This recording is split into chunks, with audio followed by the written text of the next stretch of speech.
Fala, gente rica, como é que vocês estão? Eu espero que muito bem. Sejam muito bem-vindos ao canal. No vídeo de hoje eu vou trazer as ações de duas empresas que estão sendo negociadas abaixo de R$4. Uma delas abaixo de R$3, e uma querela. E essas duas empresas têm algumas semelhanças, tá? Não é apenas a cotação, não. Uma das semelhanças é o dividendo. Elas pagam cerca de 10% de dividendos. Uma delas paga dividendos mensais. E o melhor ainda, né? O desconto dessas duas empresas. Uma delas não está nem sendo negociada de graça. Está sendo doada praticamente. Porque tem um PVP de apenas 0,23, né? Mas por que o mercado está precificando essas ações num valor tão baixo? Será que o mercado está cheirando cola? Que não está vendo que as empresas estão baratas e elas pagam dividendos? Porque é isso que a galera, boa parte da galera, está em busca, né? Renda passiva. Nesse vídeo você vai entender se realmente essas duas empresas valem a pena, se esse desconto se justifica pelos números que essas empresas apresentam atualmente, tá? Mas antes de entrarmos no detalhe do vídeo, eu queria pedir para você que gosta desse tipo de conteúdo, porém ainda não é inscrito no canal, se inscreva no canal, ativa o sininho das notificações para tu ficar por dentro dos assuntos. Compartilha, comenta, hypa o vídeo, incentiva o canal a continuar trazendo conteúdos aqui e também o YouTube a continuar entregar o conteúdo para mais pessoas, tá? Lembrando que o conteúdo desse vídeo não sugere recomendação de investimentos, trata-se apenas de um conteúdo para te deixar informado. Sem mais converseiro, bora ver quais são essas empresas que estão sendo negociadas de graça, a preço de banana, e se vale a pena comprar as ações dessas empresas, tá? A primeira empresa é a Elbor, uma incorporadora importantíssima, tá? As ações da Elbor estão sendo negociadas a pouco mais de R$2,40. E já faz algum tempo, né? E quando a gente olha para o desconto das ações da Elbor, para um dos indicadores, né, na verdade, a gente vê ali um preço sobre o valor patrimonial de apenas 0,23. Por que isso? Por que o mercado está precificando tão baixo as ações da Elbor? Quando a gente olha para o dividend yield, a gente vê ele próximo de 10%. Como assim? Uma ação negociada abaixo de R$3 com um desconto tão grande, pagando 10% de yield. Será que o mercado não está cheirando cola neste negócio aqui, não? Será que as ações da Elbor já não deveriam estar sendo negociadas num patamar mais alto? Bom, eu sempre trago aqui nos vídeos o seguinte: não se apegue a um único indicador. O mercado, ele não é bobo, tá? O mercado, ele precifica o que realmente a empresa tem de problema ou de vantagem, tá? Para a gente começar a entender o porquê do preço das ações da Elbor, precisamos olhar outros indicadores. E a gente começa pelas margens, né? Ou seja, os indicadores de desempenho. E a gente vê as margens muito baixas. Quando a gente olha para a margem líquida, por exemplo, 1% de margem líquida. Isso significa que a empresa não está conseguindo traduzir praticamente nada da sua receita em lucro. Mas de onde que diabo a companhia tira o dinheiro para pagar dividendo? Vamos olhar para o payout da Elbor. Um payout acima de 120%, ou seja, a empresa está distribuindo o que ela sequer lucra, né? Porque quando ela distribui mais do que o que ela lucra, significa que ela está fazendo algum tipo de movimento para remunerar os seus acionistas, e isso é perigoso. Isso é um ponto de alerta para você que está pensando em investir nas ações da Elbor, tá? Quando a gente olha para os indicadores de rentabilidade, a gente vê um ROI baixíssimo. Olha o ROI da Elbor, olha o ROI da Elbor, muito baixos para o setor e para qualquer empresa, né? Agora vamos olhar para outro indicador, e esse, no meu ponto de vista, é o que mais justifica o porquê o mercado está precificando as ações da Elbor neste patamar de R$2 de uma querela, com PVP de apenas 0,23. Os indicadores de endividamento. Quando a gente olha para a dívida líquida sobre o patrimônio, a gente já vê que está fora da realidade, né? Acima de 1 já é comprometedor. E quando a gente olha para a dívida líquida sobre o EBITDA, aí é que o trem assusta, mais de 11 vezes.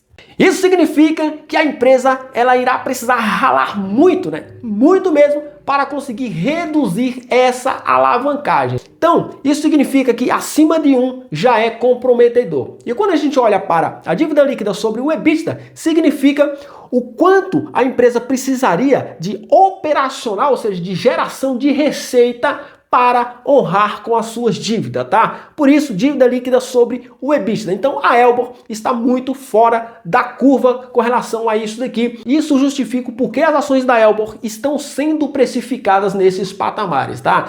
Na divulgação dos resultados, a empresa informa que vem melhorando a sua alavancagem, mas é algo ainda muito tímido, tá? As ações da Elbor, né, em 2026 já subiram cerca de 26%.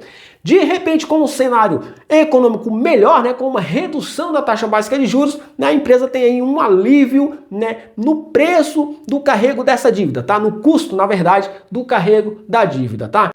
Então não invista numa empresa apenas olhando para o dividend yield, tá? Você precisa analisar como um todo a companhia e também o setor. E aqui a gente vê que a Elbor não está saudável para distribuir dividendo.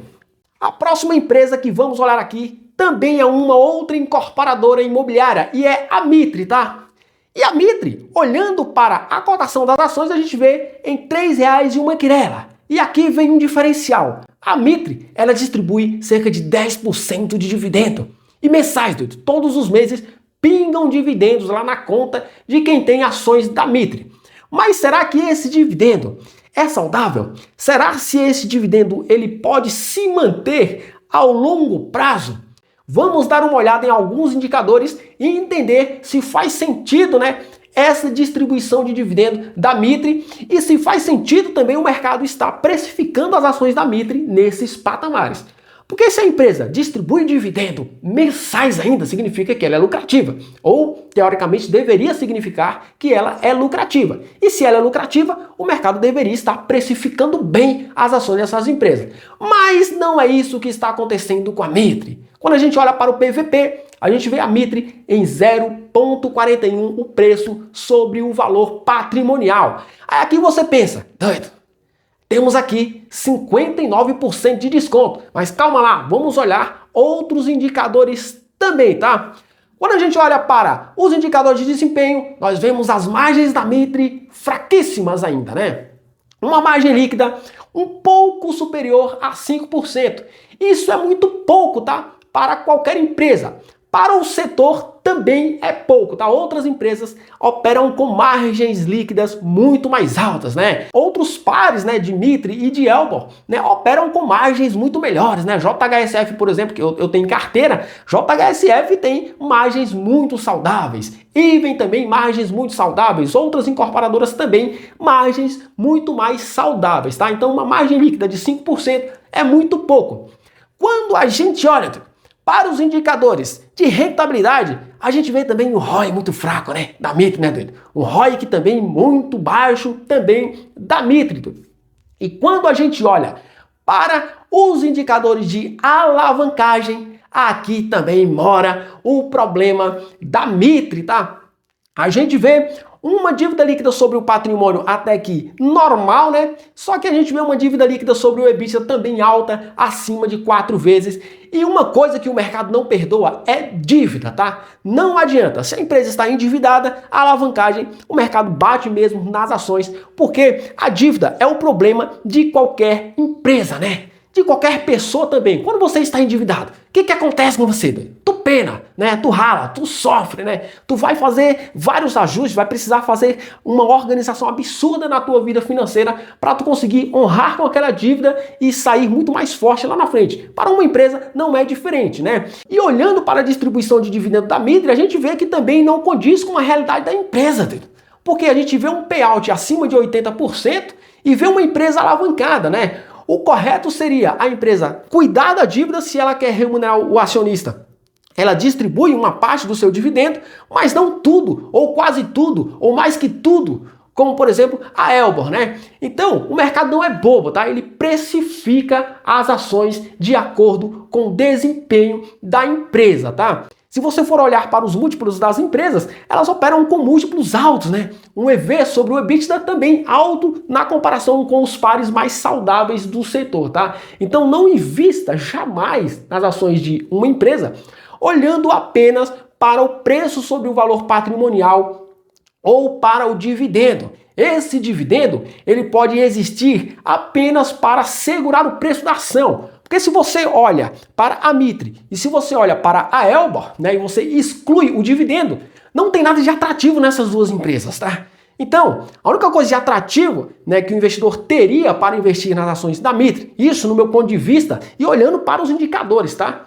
Seria apenas o dividendo. O que o camarada vai fazer colocando dinheiro na ação de uma empresa que está endividada, né, com um operacional fraco, né?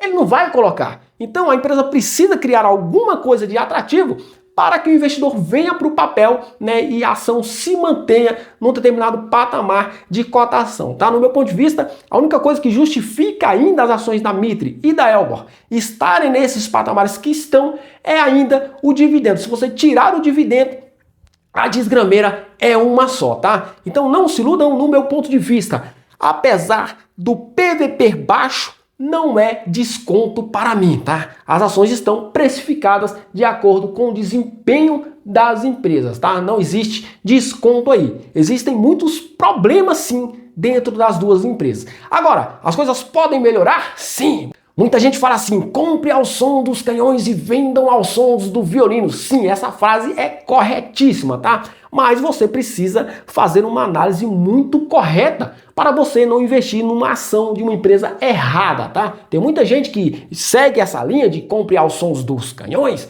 e compra um monte de carniça, tá? As coisas podem melhorar para Elbor e para Mitre? Sim, podem melhorar, principalmente se a taxa básica de juros cair, porque aí alivia o carrego da dívida dessas empresas, né, e deixa ela mais leve para investir melhor, né, alocar melhor o seu capital e melhorar as suas operações. Mas no momento atual, a precificação das ações está correta, visto que outras empresas, né, com situações mais tranquilas, mais saudáveis, decolaram, né? Eu citei aqui a JHSF, eu comprei lá em R$ 3,70, R$ 3,80, até R$ 4,50, eu comprei ações da JHSF. E eu falava o seguinte, doido, as ações da JHSF nunca bateram R$ 8,00, né? Porque eu imaginava que seria difícil bater R$ 8,00, ou seja, eu imaginava ser difícil bater 100% de valorização. Já está batendo quase 15, né? Então, você olha a empresa e você olha para o diferencial, você olha para a dificuldade da empresa, né? Quais são os problemas dela, você olha para o potencial, né, de reestruturação dela, quanto que essa empresa tem de possibilidade de sair da situação que ela está, e você olha também para o diferencial dessa empresa para as demais do seu setor, né? E quando a gente olha para a Mitre e para a Elba, você não vê diferencial, né? Diferente de uma JHSF da vida, né? Que não está apenas restrita à incorporação imobiliária, tá? Tem outros braços de receita, beleza? Então, muito cuidado com essas ações baratinhas, com PVP de 0 ponto manquirela. Muita atenção com isso daí. Cuidado com dividendo. A empresa paga dividendo mensal. De repente, esse dividendo pode não se sustentar, beleza? O vídeo de hoje foi esse. Espero que vocês tenham gostado. Forte abraço, até o próximo. Fui!